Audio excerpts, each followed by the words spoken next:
The old ways are just stories to scare children. Do you really believe spirits eat yam? In the quiet village of Unadara, where the wind whispered through ancient trees and the moon watched like an old guardian, the people believed one thing above all: the ancestors must never be ignored. For generations, the sacred shrine at the edge of the forest had been tended with care. Offerings were made: yam, palm wine, kola nuts, given in gratitude and fear. Because everyone knew, when the ancestors were displeased, the land itself would turn against them.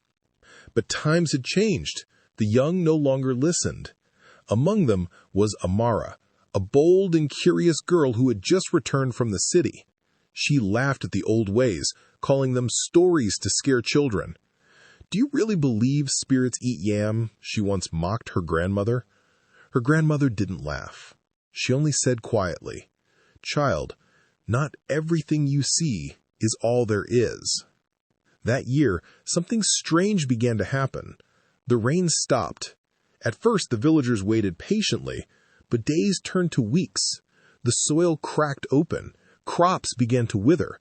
The river shrank into a thin, tired stream. Then the sickness came. Children fell ill, livestock died without reason, even the strongest men grew weak. Fear crept into every home. The elders gathered beneath the great tree. At the center sat the oldest among them, his voice heavy with knowing. "We have offended the ancestors." A silence fell. All eyes slowly turned to Amara, because everyone remembered the day she had walked past the shrine without bowing, without greeting, and worse, when she had kicked aside a calabash offering, laughing as it spilled. Amara felt the weight of their stares, but pride held her firm. "This is coincidence," she argued. "Drought happens. Disease happens. This is not because of me." But even as she spoke, a sudden wind rose, violent, unnatural. It howled through the village, slamming doors, scattering ashes, and extinguishing every fire. Every fire except one: the flame at the shrine. That night, Amara could not sleep. She heard whispers, not outside, but inside her mind, voices layered upon voices, old, deep, and filled with sorrow. "You have forgotten us." Her body grew cold, shadows stretched unnaturally across the walls, and in the corner of her room she saw them, not clearly but enough, figures, watching, waiting. By morning, Amara was no longer the same.